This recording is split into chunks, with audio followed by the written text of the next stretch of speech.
चंद्रमा को शाप से मुक्ति। चंद्रमा की सुंदरता पर राजा दक्ष की 27 पुत्रियां मोहित हो गईं। वे सभी चंद्रमा से विवाह करना चाहती थीं।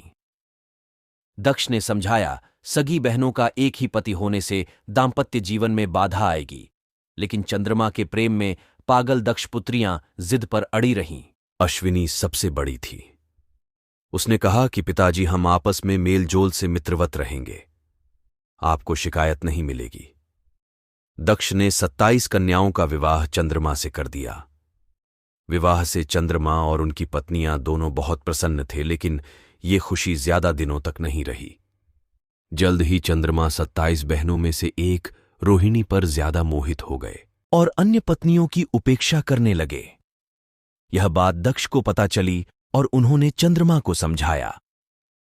कुछ दिनों तक तो चंद्रमा ठीक रहे, लेकिन जल्द ही वापस रोहिणी पर उनकी आसक्ति पहले से भी ज्यादा तेज हो गई। अन्य पुत्रियों के विलाप से दुखी दक्ष ने फिर चंद्रमा से बात की, लेकिन उन्होंने इसे अपना निजी मामला बताकर दक्ष का अपमान कर दिया। दक्ष प्रजापति थे, कोई देवता भी उनका अनादर नहीं करता था। क्रोधित होकर उन्होंने चंद्रमा को शाप दिया कि तुम क्षय रोग के मरीज हो जाओ। दक्ष के शाप से चंद्रमा क्षय रोग से ग्रस्त होकर धूमिल हो गए। उनकी चमक समाप्त हो गई। पृथ्वी की गति बिगड़ने लगी।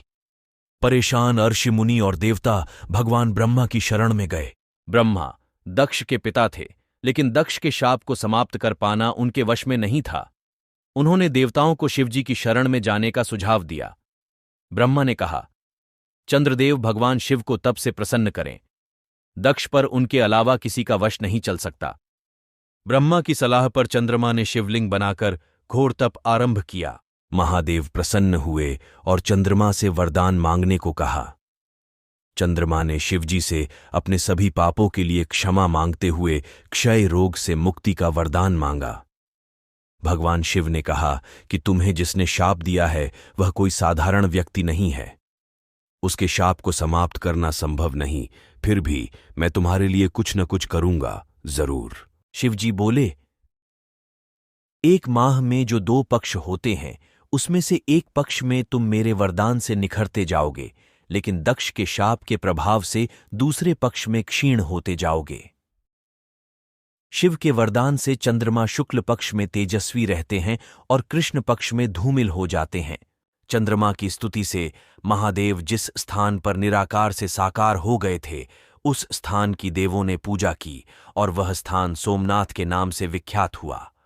चंद्रमा की वे 27 पत्नियां ही 27 विभिन्न नक्षत्र हैं।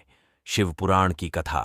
ऐसे ही और कहानियां सुनने के लिए हमारे चैनल को फॉलो और सब्सक्राइब करें। आप लोग लाइक नहीं करते, देखने के बाद एक लाइक जरूर करें।